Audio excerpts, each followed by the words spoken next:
শকুন্তলা অবনীন্দ্রনাথ ঠাকুর। এক নিবিড় অরণ্য ছিল, তাতে ছিল বড় বড় বট, সারি সারি তাল, তমাল, পাহাড় পর্বত, আর ছিল ছোট নদী মালিনী। মালিনীর জল বড় স্থির, আয়নার মতো। তাতে গাছের ছায়া, নীল আকাশের ছায়া, রাঙা মেঘের ছায়া সকলই দেখা যেত। আর দেখা যেত গাছের তলায় কতকগুলি কুটিরের ছায়া। নদী তীরে যে নিবিড় বন ছিল, তাতে অনেক জীবজন্তু ছিল। কত হাঁস, কত বক সারাদিন খালের ধারে বিলের জলে ঘুরে বেড়াতো। কত ছোট ছোট পাখি, কত টিয়া পাখির ঝাঁক গাছের ডালে ডালে গান গাইত। কোটরে কোটরে বাসা বাঁধত। দলে দলে হরিণ, ছোট ছোট হরিণ শিশু কুশের বনে, ধানের ক্ষেতে, কচি ঘাসের মাঠে খেলা করত। বসন্তে কোকিল গাইত, বর্ষায় ময়ূর নাচত। এই বনে ৩,০০০ বছরের এক প্রকাণ্ড বটগাছের তলায় মহর্ষি কর্ণদেবের আশ্রম ছিল। সেই আশ্রমে জটাধারী তপস্বী কর্ণ আর মা গৌতমী ছিলেন। তাঁদের পাতার কুটির ছিল, পরনে বাকল ছিল, গোয়াল ভরা গাই ছিল, চঞ্চল বাছুর ছিল, আর ছিল বাকল পরা কতগুলি ঋষিকুমার। তারা কর্ণদেবের কাছে বেদ পড়ত, মালিনীর জলে তর্পণ করত, গাছের ফলে অতিথি সেবা করত, বনের ফুলে দেবতাদের অঞ্জলি দিত। আর কি করত? বনে বনে হোমের কাঠ কুড়িয়ে বেড়াতো। কালো গাই, ধলো গাই মাঠে চড়াতে যেত। সবুজ মাঠ ছিল, তাতে গাই বাছুর চড়ে বেড়াতো। বনে ছায়া ছিল, তাতে রাখাল ঋষিরা খেলে বেড়াতো। তাদের ঘর গড়ার বালি ছিল, ময়ূর গড়বার মাটি ছিল, বেনু বাঁশের বাঁশি ছিল, বট পাতার ভেলা ছিল, আর ছিল খেলবার সাথী বনের হরিণ, গাছের ময়ূর, আর ছিল মা গৌতমীর মুখে দেবদানবের যুদ্ধ কথা, তাতো কর্ণের মুখে মধুর সামবেদ গান। সকলই ছিল, ছিল না কেবল আঁধার ঘরের মানিক ছোট মেয়ে শকুন্তলা। একদিন নিশুতি রাতে অপ্সরী মেনকা তার রূপের ডালি, দুধের বাছা শকুন্তলা মেয়েকে সেই তপবনে ফেলে রেখে গেল। বনের পাখিরা তাকে ডানায় ঢেকে বুকে নিয়ে সারা রাত বসে রইল। বনের পাখিদেরও দয়া মায়া আছে, কিন্তু সেই মেনকা পাষাণের কি কিছু দয়া হলো? খুব ভোরবেলায় তপবনের যত ঋষিকুমার বনে বনে ফল ফুল কুড়োতে গিয়েছিল, তারা আমলকি বনে আমলকি, হরিতকি বনে হরিতকি, ইংলি ফলের বনে ইংলি কুড়িয়ে নিয়ে এলে। তারপরে ফুলের বনে পূজার ফুল তুলতে তুলতে পাখিদের মাঝে ফুলের মতো সুন্দর শকুন্তলা মেয়েকে কুড়িয়ে পেলে। সবাই মিলে তাকে কোলে করে তাতো কর্ণের কাছে নিয়ে এলো। তখন সেই সঙ্গে বনের কত পাখি, কত হরিণ সেই তপবনে এসে বাসা বাঁধলে। শকুন্তলা সেই তপবনে, সেই বটের ছায়ায়, পাতার কুটিরে মা গৌতমীর কোলে পিঠে মানুষ হতে লাগলো। তারপর শকুন্তলার যখন বয়স হলো, তাতো কর্ণ পৃথিবী খুঁজে শকুন্তলার বর আনতে চলে গেলেন। শকুন্তলার হাতে তপবনের ভার দিয়ে গেলেন। শকুন্তলার আপনার মা বাপ তাকে পর করলে, কিন্তু যারা পর ছিল তারা তার আপনার হলো। তাতো কর্ণ তার আপনার, মা গৌতমী তার আপনার, ঋষি বালকেরা তার আপনার ভাইয়ের মতো। গোয়ালের গায়ে বাছুর সেও তার আপনার, এমনকি লতা পাতা তারাও তার আপনার ছিল। আর ছিল তার বড়ই আপনার দুই প্রিয় সখী, অনুসুয়া, প্রিয়ম্বদা। আর ছিল একটি মা হারা হরিণ শিশু, বড়ই ছোট, বড়ই চঞ্চল। তিন সখীর আজকাল অনেক কাজ, ঘরের কাজ, অতিথি সেবার কাজ, সকালে সন্ধ্যায় গাছে জল দেবার কাজ, সহকারে মল্লিকালতার বিয়ে দেবার কাজ। আর শকুন্তলার দুই সখীর আরেকটি কাজ ছিল, তারা প্রতিদিন মাধবীলতায় জল দিত আর ভাবত কবে ওই মাধবীলতায় ফুল ফুটবে, সেই দিন সখী শকুন্তলার বর আসবে। এছাড়া আর কি কাজ ছিল? হরিণ শিশুর মতো নির্ভয়ে এবনে সেবনে খেলা করা, ভ্রমরের মতো লতা বিতানে গুনগুন গল্প করা, নয়তো মরালির জলে মালিনীর হিম জলে গা ভাসানো, মরালির মতো মালিনীর হিম জলে গা ভাসানো। আর প্রতিদিন সন্ধ্যার আঁধারে বনপথে বনদেবীর মতো তিন সখীতে ঘরে ফিরে আসা, এই কাজ। একদিন দক্ষিণ বাতাসে সেই কুসুম বনে দেখতে দেখতে প্রিয় মাধবীলতার সর্বাঙ্গ ফুলে ভরে উঠল। আজ সখীর বর আসবে বলে চঞ্চল হরিণীর মতো চঞ্চল অনুসুয়া, প্রিয়ম্বদা আরও চঞ্চল হয়ে উঠল। যে দেশে ঋষির তপবন ছিল সেই দেশের রাজার নাম ছিল দুষ্মন্ত। সেকালে এত বড় রাজা কেউ ছিল না। তিনি পূব দেশের রাজা, পশ্চিম দেশের রাজা, উত্তর দেশের রাজা, দক্ষিণ দেশের রাজা, সব রাজার রাজা ছিলেন। 7 সমুদ্র 13 নদী সব তার রাজ্য। পৃথিবীর এক রাজা, রাজা দুষ্মন্ত। তার কত সৈন্য সামন্ত ছিল, হাতিশালে কত হাতি ছিল, ঘোড়াশালে কত ঘোড়া ছিল, গাড়িখানায় কত সোনার উপর রথ ছিল, রাজমহলে কত দাস দাসী ছিল। দেশ জুড়ে তার সুনাম ছিল, ক্রোশ জুড়ে সোনার রাজপুরী ছিল। আর ব্রাহ্মণ কুমার মাধব্য সেই রাজার প্রিয় সখা ছিল। যেদিন তপবনে মল্লিকার ফুল ফুটল সেই দিন 7 সমুদ্র 13 নদীর রাজা দুষ্মন্ত প্রিয় সখা মাধব্যকে বললেন, চলো বন্ধু আজ মৃগয়ায় যাই। মৃগয়ার নামে মাধব্যের যেন জ্বর এলো।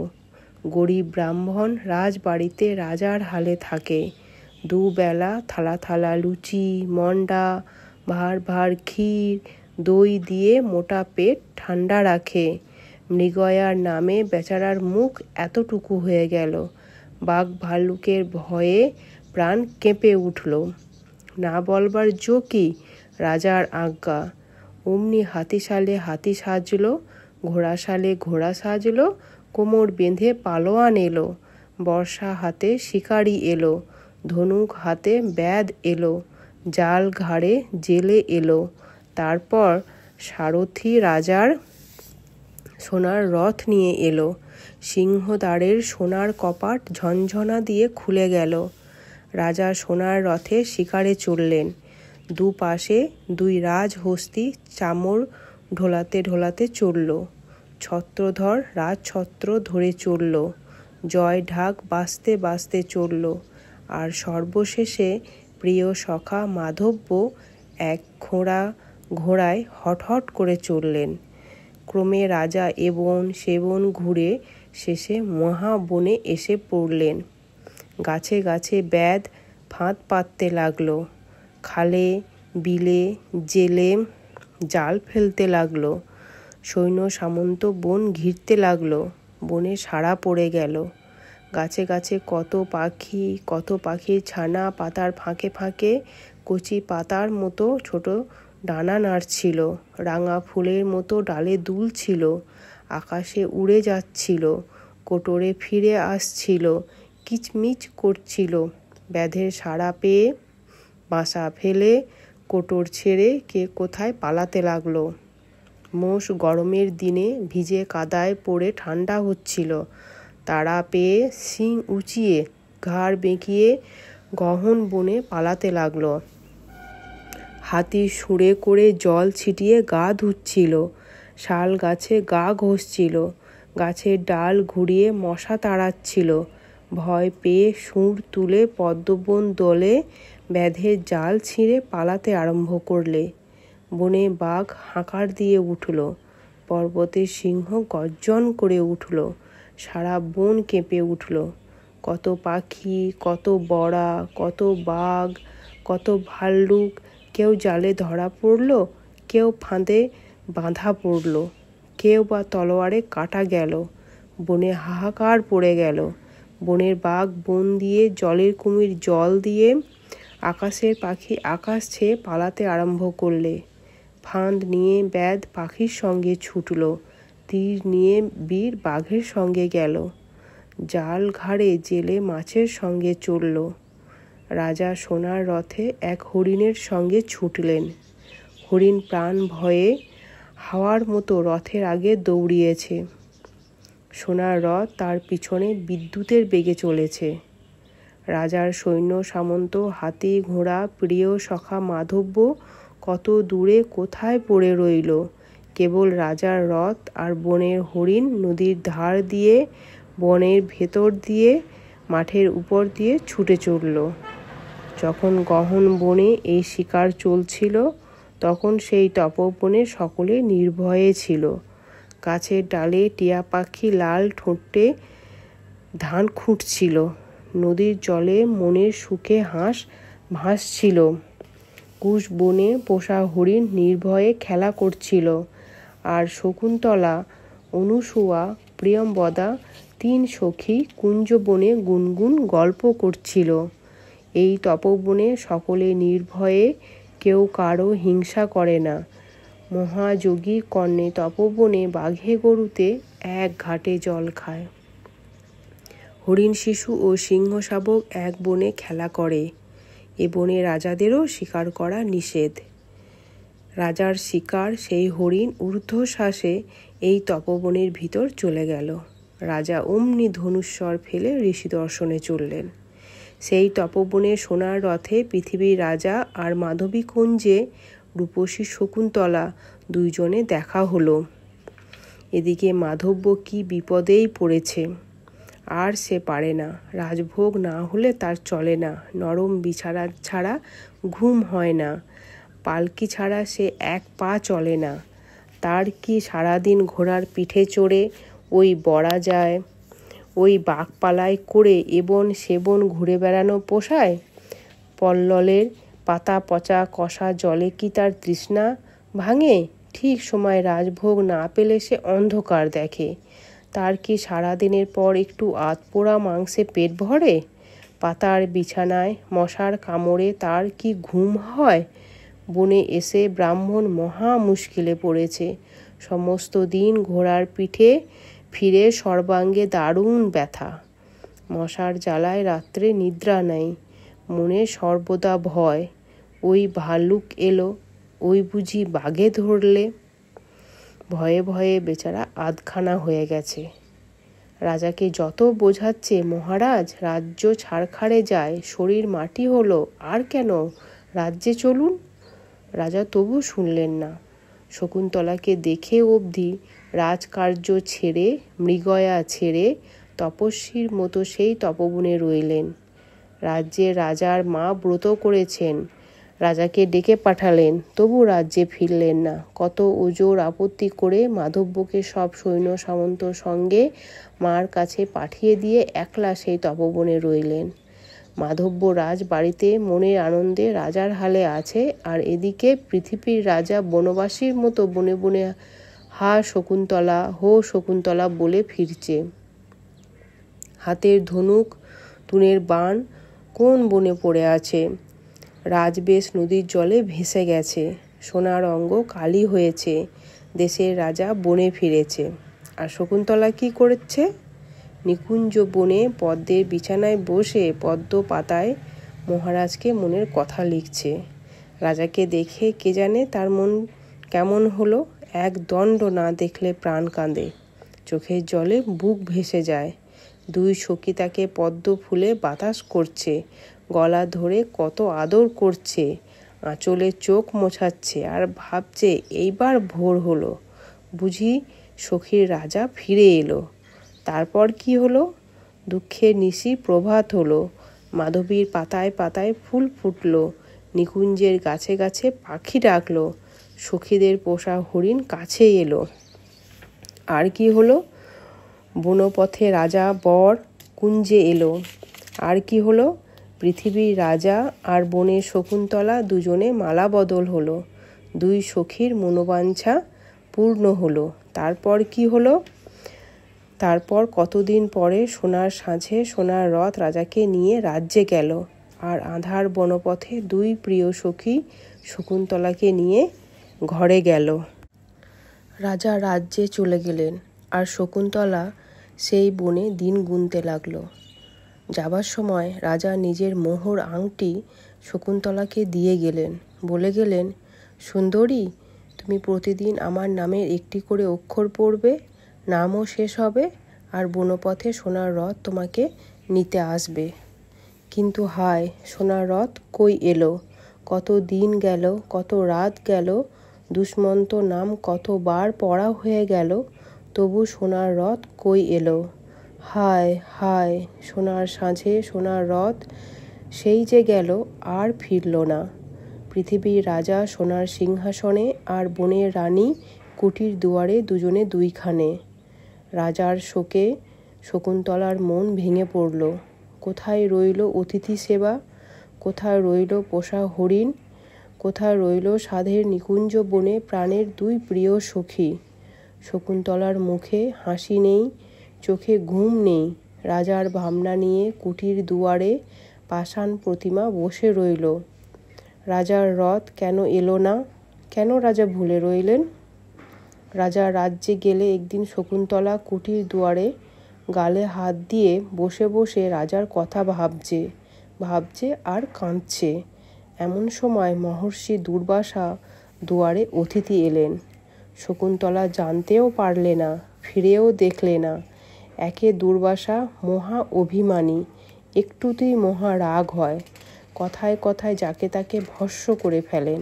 তার উপর শকুন্তলার এই অনাদর, তাকে প্রণাম করলে না, বসতে আসন দিলে না, পা ধোবার জল দিলে না। দুর্বাসার সর্বাঙ্গে যেন আগুন ছুটল। রাগে কাঁপতে কাঁপতে বললেন, কি অতিথির অপমান? পাপীয়সী, এই অভিসম্পাত করছি, যার জন্য আমার অপমান করলি সে যেন তোকে কিছুতেই না চিনতে পারে। হায়, শকুন্তলার কি তখন জ্ঞান ছিল যে দেখবে কে এলো কে গেল? দুর্বাসার একটি কথাও তার কানে গেল না। মহামানী মহর্ষি দুর্বাসা ঘোর অভিসম্পাত করে চলে গেলেন। সে কিছুই জানতে পারলে না। কুটির দুয়ারে আনমনে যেমন ছিল তেমনই রইল। অনুসূয়া প্রিয়ম্বদা দুই সখী উপবনে ফুল তুলছিল। ছুটে এসে দুর্বাসার পায়ে লুটিয়ে পড়ল। কত সাধ্য সাধনা করে, কত কাকুতি মিনতি করে, কত হাতে পায়ে ধরে দুর্বাসাকে শান্ত করলে। শেষে এই শাপান্ত হলো। রাজা যাবার সময় শকুন্তলাকে যে আংটি দিয়ে গেছেন, সেই আংটি যদি রাজাকে দেখাতে পারে তবেই রাজা শকুন্তলাকে চিনবে। যতদিন সেই আংটি রাজার হাতে না পড়বে ততদিন রাজা সব ভুলে থাকবেন। দুর্বাসার অভিশাপে তাই পৃথিবীর রাজা সব ভুলে রইলেন। বনপথে সোনার রথ আর ফিরে এলো না। এদিকে দুর্বাসাও চলে গেলেন, আর তাতকর্ণও তপবনে ফিরে এলেন। সারা পৃথিবী খুঁজে শকুন্তলার বর মেলেনি। তিনি ফিরে এসে শুনলেন সারা পৃথিবীর রাজা বনে এসে তার গলায় মালা দিয়েছেন। তাতকর্ণের আনন্দের আর সীমা রইল না। তখনই শকুন্তলাকে রাজার কাছে পাঠাবার উদ্যোগ করতে লাগলেন। দুঃখে অভিমানে শকুন্তলা মাটিতে মিশেছিল। তাকে কত আদর করলেন, কত আশীর্বাদ করলেন। উপবনে দুই সখী যখন শুনলে শকুন্তলা শ্বশুর বাড়ি চলল, তখন তাদের আহ্লাদের সীমা রইল না। প্রিয়ম্বদা কেশর ফুলের হার নিলে, অনুসূয়া গন্ধ ফুলের তেল নিলে, দুই সখীতে শকুন্তলাকে সাজাতে বসল। তার মাথায় তেল দিলে, খোঁপায় ফুল দিলে, কপালে সিঁদুর দিলে, পায়ে আলতা দিলে, নতুন বাকল দিলে, তবু তো মন উঠল না। সখীর একই বেশ করে দিলে। প্রিয় সখী শকুন্তলা পৃথিবীর রানী, তার কি এই সাজ?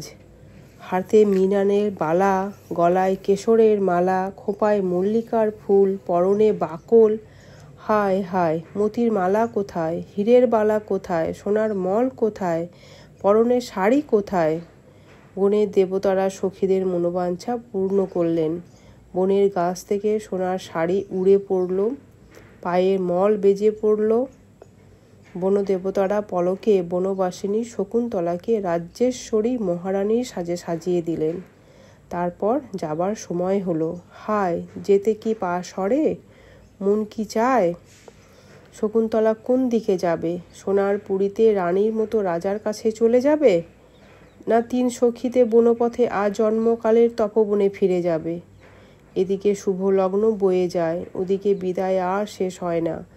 কুঞ্জবনে মল্লিকা মাধবী কচি কচি পাতা নেড়ে ফিরে ডাকছে।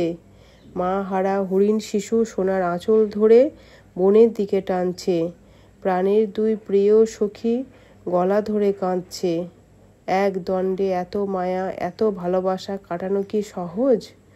মা হারা হরিণ শিশুকে তাত কর্ণের হাতে প্রিয় তরুলতাদের, প্রিয় সখীদের হাতে সঁপে দিতে কত বেলাই হয়ে গেল। তপবনের শেষে বট গাছ, সেখান থেকে তাত কর্ণ ফিরলেন। দুই সখী কেঁদে ফিরে এলো। আসবার সময় শকুন্তলার আঁচলে রাজার সেই আংটি বেঁধে দিলে, বলে দিলে, দেখিস ভাই, যত্ন করে রাখিস। তারপর বনের দেবতাদের প্রণাম করে, তাত কর্ণকে প্রণাম করে শকুন্তলা রাজপুরীর দিকে চলে গেল। পরের মেয়ে পর হয়ে পরের দেশে চলে গেল। বনখানা আঁধার করে গেল। ঋষির অভিশাপ কখনো মিথ্যে হয় না। রাজপুরে যাবার সময় শকুন্তলা একদিন শচীতীর্থের জলে গা ধুতে গেল। সাঁতার জলে গা ভাসিয়ে, নদীর জলে ঢেউ নাচিয়ে শকুন্তলা গা ধুলে। রঙ্গ ভরে অঙ্গের শাড়ি জলের উপর বিছিয়ে দিলে। জলের মতো চিকন আঁচল জলের সঙ্গে মিশে গেল, ঢেউর সঙ্গে গড়িয়ে গেল। সেই সময়ে দুর্বাসার সাপে রাজার সেই আংটি শকুন্তলার চিকন আঁচলের এক কোণ থেকে অগাধ জলে পড়ে গেল। শকুন্তলা জানতেও পারল না। তারপর ভিজে কাপড়ে তীরে উঠে কালো চুল এলো করে হাসি মুখে শকুন্তলা বনের ভিতর দিয়ে রাজার কথা ভাবতে ভাবতে শূন্য আঁচল নিয়ে রাজপুরে চলে গেল। আংটির কথা মনেই পড়ল না। দুর্বাসার সাপে রাজা শকুন্তলাকে একেবারে ভুলে বেশ সুখে আছেন। 7 ক্রোশ জুড়ে রাজার 7 মহল বাড়ি, তার এক এক মহলে এক এক রকম কাজ চলছে। প্রথম মহলে রাজসভা, সেখানে সোনার থামে, সোনার ছাদ, তার তলায় সোনার সিংহাসন, সেখানে দোষী নির্দোষদের বিচার চলছে। তারপর দেব মন্দির, সেখানে সোনার দেওয়ালে মানিকের পাখি, মুক্তোর ফল, পান্নার পাতা, মাঝখানে প্রকাণ্ড হোমকুণ্ড, সেখানে দিবারাত্রি হোম হচ্ছে। তারপর অতিথিশালা, সেখানে সোনার থালায় 2 সন্ধ্যা লক্ষ লক্ষ অতিথি খাচ্ছে। তারপর নৃত্যশালা, সেখানে নাচ চলছে।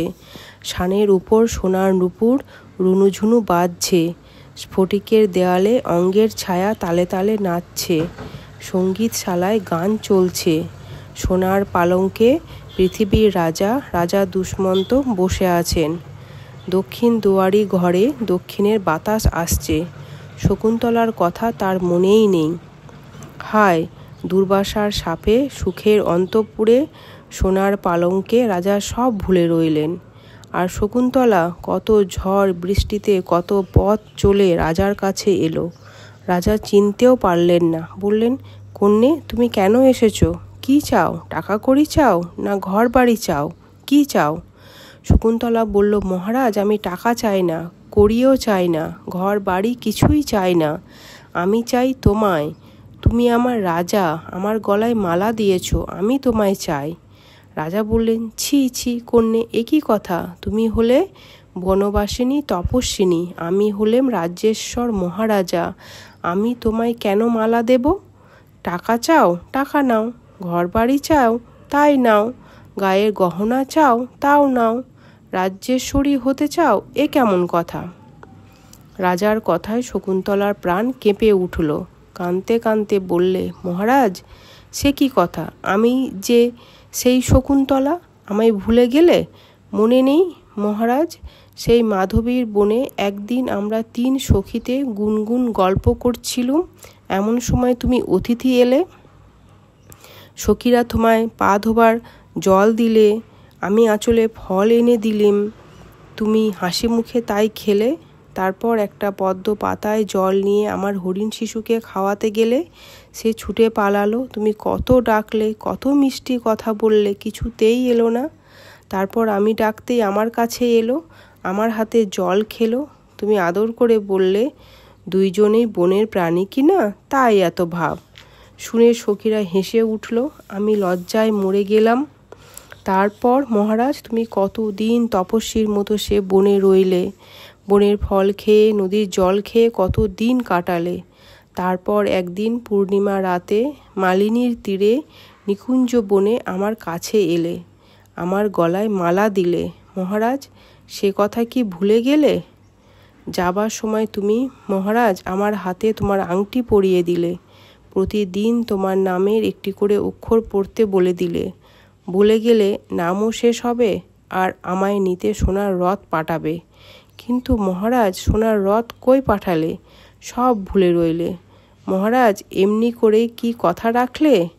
বনবাসিনী শকুন্তলা রাজার কাছে কত অভিমান করলে, রাজাকে কত অনুযোগ করলে। সেই কুঞ্জবনের কথা, সেই 2 সখীর কথা, সেই হরিণ শিশুর কথা, কত কথাই মনে করিয়ে দিলে। তবু রাজার মনে পড়ল না। শেষে রাজা বললেন, কই কন্যা দেখি তোমার সেই আংটি, তুমি যে বললে আমি তোমার আংটি দিয়েছি, কই দেখাও দেখি কেমন আংটি। শকুন্তলা তাড়াতাড়ি আঁচল খুলে আংটি দেখাতে গেল, কিন্তু হায় আঁচল শূন্য। রাজার সেই 7 রাজার ধন 1 মানিকের বড় আংটি কোথায় গেল? এতদিনে দুর্বাসার সাপ ফরল। হায় রাজাও তার পর হলেন, পৃথিবীতে আপনার লোক কেউ রইল না। মা গো বলে শকুন্তলা রাজসভায় শানের উপর ঘুরে পড়ল। তার কপাল ফুটে রক্ত ছুটল। রাজসভায় হাহাকার পড়ে গেল। সেই সময় শকুন্তলার সেই পাষাণী মা মেনকা স্বর্গপুরে ইন্দ্রসভায় বীণা বাজিয়ে গান গাইছিল। হঠাৎ তার বীণার তার ছিঁড়ে গেল, গানের সুর হারিয়ে গেল। শকুন্তলার জন্য প্রাণ কেঁদে উঠল। অমনি সে বিদ্যুতের মতো মেঘের রথে এসে রাজার সভা থেকে শকুন্তলাকে কোলে তুলে একেবারে হেমকূট পর্বতে নিয়ে গেল। সেই হেমকূট পর্বতে কশ্যপের আশ্রমের স্বর্গের অপ্সরাদের মাঝে কত দিনে শকুন্তলার একটি রাজচক্রবর্তী রাজকুমার হলো। সেই কোল ভরা ছেলে পেয়ে শকুন্তলার বুক জোড়ালো। শকুন্তলা তো চলে গেল, এদিকে রাজবাড়ির জেলেরা একদিন শচীতীর্থের জলে জাল ফেলতে আরম্ভ করলে। রূপলি রঙের সরল পুঁটি, চাঁদের মতো পায়রা চাঁদা, সাপের মতো বান মাছ, দাঁড়াওয়ালা চিংড়ি, কাঁটা ভরা বাটা, কত কি জালে পড়ল। সোনালি রূপলি মাছে নদীর পার, মাছের ঝুড়ি যেন সোনায় রূপোয় ভরে গেল। সারাদিন জেলেদের জালে কত রকমের যে মাছ পড়ল তার আর ঠিকানা নেই। শেষে ক্রমে বেলা পড়ে এলো। নীল আকাশ, নদীর জল, নগরের পথ আঁধার হয়ে এলো। জাল গুটিয়ে জেলেরা ঘরে চলল। এমন সময় এক জেলে জাল ঘাড়ে নদী তীরে দেখা দিল। প্রকাণ্ড জালখানা মাথার উপর ঘুরিয়ে নদীর উপর উড়িয়ে দিলে। মেঘের মতো কালো জাল আকাশে ঘুরে নদীর এপার ওপার দুপার জুড়ে জলে পড়ল। সেই সময় মাছের সর্দার, নদীর রাজা, বুড়ো মাছ, রুই অন্ধকারে সন্ধ্যার সময় সেই নদী ঘেরা কালো জালে ধরা পড়ল। জেলে পাড়ায় রব উঠল। জাল কাটবার গুরু মাছের সর্দার বুড়ো রুই এতদিনে জালে পড়েছে। যে যেখানে ছিল নদী তীরে ছুটে এলো। তারপর অনেক কষ্টে মাছ ডাঙায় উঠল। এত বড় মাছ কেউ কখনো দেখেনি। আবার যখন সেই মাছের পেট চিরতে 7 রাজার ধন 1 মানিকের আংটি জ্বলন্ত আগুনের মতো ঠিকরে পড়ল, তখন সবাই অবাক হয়ে রইল। যার মাছ তার আনন্দের সীমা রইল না। গরিব জেলে যেন আকাশের চাঁদ হাতে পেল। মাছের ঝুড়ি ছেঁড়া জাল জলে ফেলে মানিকের আংটি স্যাকরার দোকানে বেচতে চলল। রাজা শকুন্তলাকে যে আংটি দিয়েছিলেন সেই আংটি। শচীতীর্থে গা ধোবার সময় তার আঁচল থেকে যখন জলে পড়ে যায় তখন রুই মাছটা খাবার ভেবে গিলে ফেলেছিল। জেলের হাতে রাজার মোহর আংটি দেখে স্যাকরা কোটালকে খবর দিল। কোটাল জেলেকে মারতে মারতে রাজসভায় হাজির করলে। বেচারা জেলে রাজ দরবারে দাঁড়িয়ে কাঁপতে কাঁপতে কেমন করে মাছের পেটে আংটি পেয়েছে নিবেদন করলে। রাজমন্ত্রী দেখলে সত্যি আংটিতে মাছের গন্ধ। জেলে ছাড়া পেয়ে মোহরের তোড়া বকশিস নিয়ে নাচতে নাচতে বাড়ি গেল। এদিকে আংটি হাতে পড়তে রাজার তপবনের কথা সব মনে পড়ে গেল। শকুন্তলার শোকে রাজা যেন পাগল হয়ে উঠলেন। বিনা দোষে তাকে দূর করে দিয়ে প্রাণ যেন তুষের আগুনে পুড়তে লাগলো। মুখে অন্য কথা নেই, কেবল হা শকুন্তলা, হা শকুন্তলা। আহারে বিহারে শয়নে স্বপনে কিছুতেই সুখ নেই।